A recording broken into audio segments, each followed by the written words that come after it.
Assalamualaikum warahmatullahi wabarakatuh, saudara.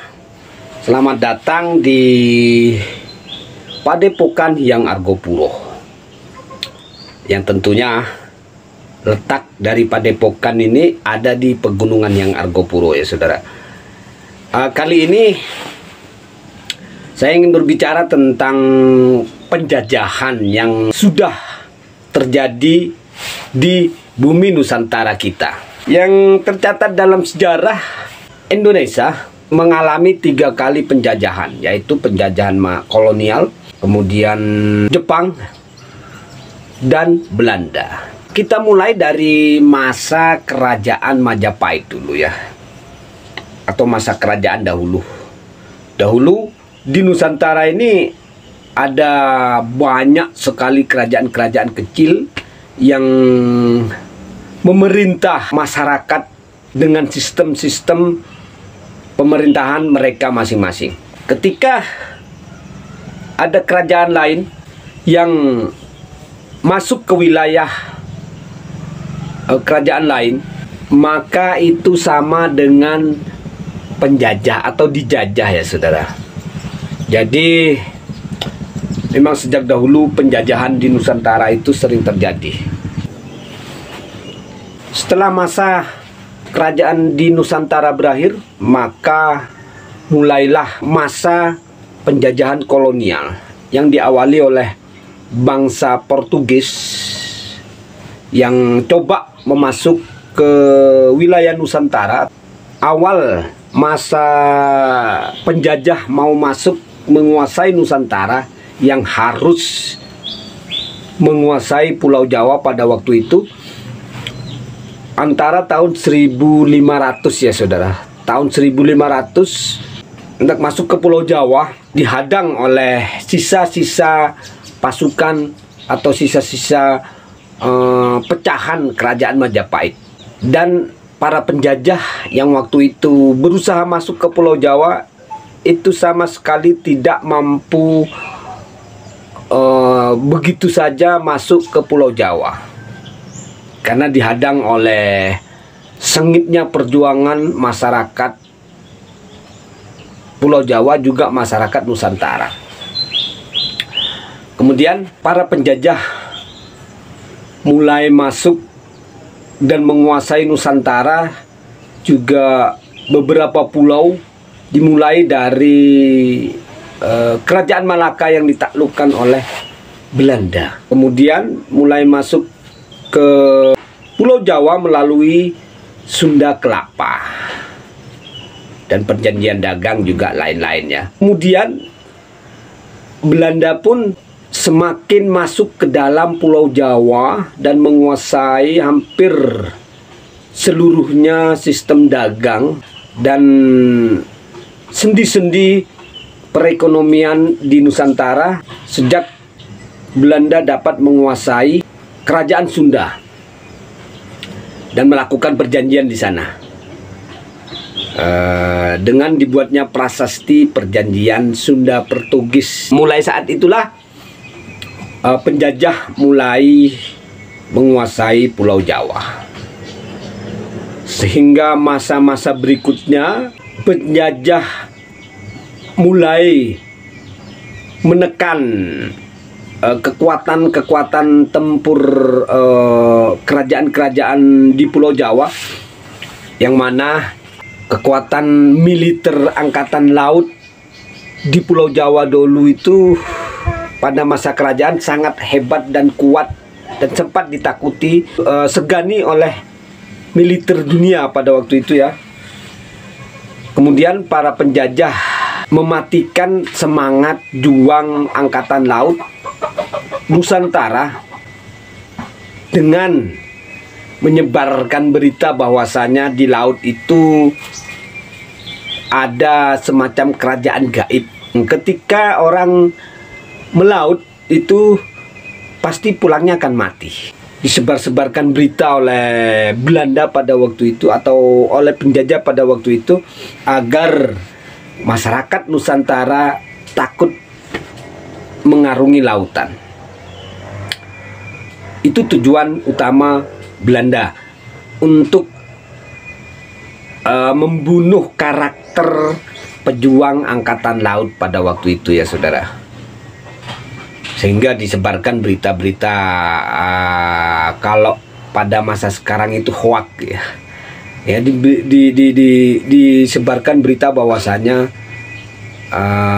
di laut itu ada kerajaan gaib yang angker, yang sampai saat ini kita kenal dengan cerita kerajaan Nyai Roro Kidul atau lain lah.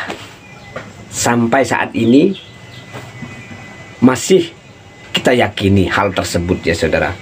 Kemudian setelah karakter atau semangat juang angkatan laut Nusantara punah atau dianggap punah dan dianggap sudah tidak ada, maka penjajah kemudian masuk melalui budaya yang ada di Nusantara, dimasukin secara perlahan untuk menguasai jiwa-jiwa manusia yang ada di Nusantara ya. Berbagai macam perjuangan dilakukan oleh ulama juga santri yang pada waktu itu dicap sebagai pemberontak oleh penjajah. Namun perjuangan-perjuangan para ulama juga santri yang dilakukan untuk mengusir penjajah itu mampu dipatahkan oleh penjajah dengan politik adu domba. Setelah itu masa demi masa dapat kita lalui sehingga para pejuang kita terdahulu itu hingga saat ini dapat kita kenal dengan para pahlawan nasional. Lalu masuklah pada masa Jepang yang mana masyarakat kita itu masuk atau sekolah militer yang dibuka oleh Jepang, yang dalam sejarah Nusantara dikenal dengan Tentara Peta atau Tentara Pembela Tanah Air. Setelah Jepang kalah perang, maka Republik Indonesia berdiri, yang pada kala itu kita kenal dengan RIS atau Republik Indonesia Serikat. Karena penjajah sudah mengetahui betapa kayanya Indonesia, betapa kayanya Nusantara, terutama Probolinggo ya, sangat kaya, sangat kaya ya. Itu pun jika kita masyarakat Probolinggo atau pemerintahan Probolinggo mampu atau tahu dengan sejarah daerahnya, maka kita akan tahu kekayaannya seberapa kaya. Bukan cuma Probolinggo saja, tapi seluruh wilayah di Indonesia ini, seandainya mereka paham dan tahu dengan sejarah, maka mereka akan sadar betapa kayanya wilayah mereka. Kita lanjut ya saudara. Setelah Jepang kalah perang, maka para penjajah kembali lagi ke Nusantara untuk mendirikan pemerintahan penjajahannya kembali di Indonesia. Namun mereka di sini dikagetkan dengan hebatnya perlawanan masyarakat Nusantara yang walau dengan senjata seadanya pada waktu itu tidak mampu mengusir pasukan penjajah dari bumi Nusantara. Di sini dicatat dalam sejarah Indonesia ada dua pertempuran besar. Ini yang tercatat ya. Yang tidak tercatat masih banyak. Pertama, pertempuran Ambarawa. Ini para penjajah atau bangsa Eropa ini dapat pelajaran dalam pertempuran Ambarawa ini, dapat pelajaran sangat hebat tentang perlawanan manusia Nusantara. Kemudian pertempuran Front Surabaya. 3 bulan pertempuran Front Surabaya, para pasukan penjajah sudah kehilangan 3 jenderal atau 3 prajurit terbaik mereka. Baru 3 bulan ya saudara. Betapa hebatnya perlawanan masyarakat Nusantara pada waktu itu.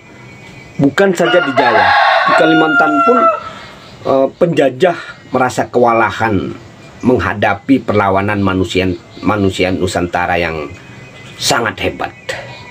Menurut saksi sejarah atau pelaku sejarah yang pernah ikut berperang pada tahun 1945 yang kita kenal dengan Front Surabaya itu tadi, para pasukan penjajah merasa kewalahan menghadapi masyarakat atau perlawanan rakyat Indonesia pada waktu itu, karena ditembak 1 muncul 100, ditembak 100 muncul 1000, terus seperti itu pertempurannya ya saudara. Jadi menurut saksi sejarah yang pernah saya temui, beliau pelaku langsung dan sekarang masih hidup ya, pelaku pertempuran 45 di Surabaya. Jadi cara tempurnya itu 1 orang pasukan penjajah dihadapi oleh 100 orang. Kemudian ditembak 1 maju 1, terus bagai badai ya saudara, atau bagai ombak yang datang ke tepi lautan, terus sampai orang terakhir mampu membersihkan atau mampu membabat habis yang memegang senjata atau pasukan penjajah yang membunuh itu saudara. Jadi pertempuran Front Surabaya itu tidak seperti yang ada di film-film itu, saling berhadapan, tidak. Akan tetapi pertempurannya itu ala seperti ombak lah ya, datang silih berganti.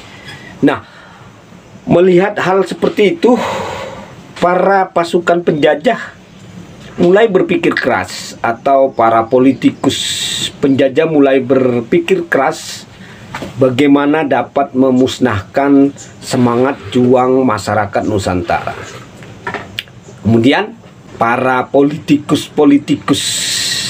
penjajah atau politikus Eropa itu mengeluarkan dekrit dengan embel-embel yang mungkin bermanfaat. Disiarkan bahwasanya masyarakat Nusantara itu harus mempunyai program, yaitu program keluarga sejahtera atau KB.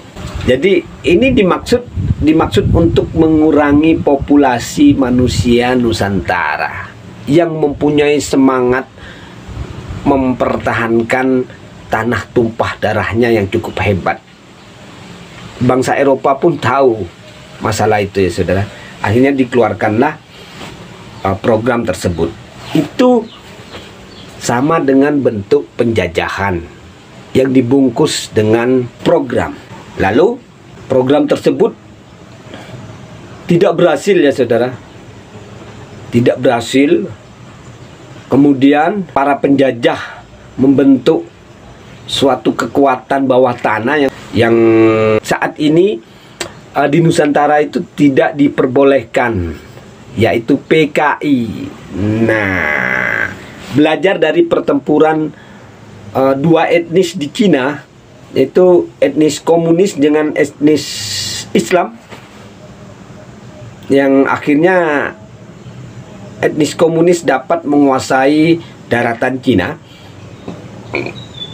Kemudian para penjajah itu membentuk atau para politikus penjajah kemudian membentuk komunis yang ada di Nusantara. Itu dibentuk lagi di Nusantara ya, untuk mengacaukan Nusantara dengan berbagai macam cara. Itu pun masih gagal. Lalu baru-baru ini itu pun masih gagal. Itu bentuk sebuah penjajahan kepada Nusantara. Itu pun juga gagal. Kemudian yang baru-baru terjadi nih juga bentuk penjajahan, yaitu virus corona. Bentuk penjajahannya yang akan mampu mengurangi populasi manusia Nusantara. Namun hal tersebut pun gagal. Akhirnya dikumandangkanlah lagi yang namanya komunis. Itu perlu kita waspadai ya saudara, karena komunis sudah banyak sekali masuk ke dalam sendi-sendi kehidupan kita saat ini. Kehidupan bernegara, juga kehidupan bertetangga, kehidupan semuanya, sendi-sendi kehidupan sudah kehidupan beragama. Dan semuanya sendi-sendi kehidupan kita sudah mulai dimasukin oleh faham komunis. Contohnya satu aja contoh ini saudara. Dalam santunan anak yatim piatu, dahulu saya dengar cerita dari guru ngaji saya, bahwasanya menyantuni anak yatim piatu itu harus sampai anak yatim piatu si anak menikah. Kemudian baru-baru ini saya dengar kabar dalam menyantuni anak yatim hanya cukup sampai anak yatim piatunya itu sekolah, sampai masuk sekolah SD. Jadi sudah tidak perlu disantuni lagi. Nah, ini pemahaman yang salah ya saudara. Sebenarnya salah. Yang benar itu yang dulu, sampai menikah, sampai bekerja. Kalau cowok sampai bekerja, kalau cewek sampai menikah. Itu santunan yang harus dilakukan untuk anak yatim piatu.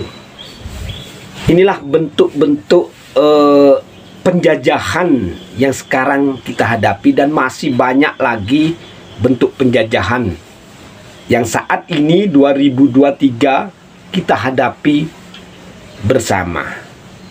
Semoga kita masyarakat Nusantara mampu menghadapi berbagai macam bentuk penjajahan yang sedang ada saat ini.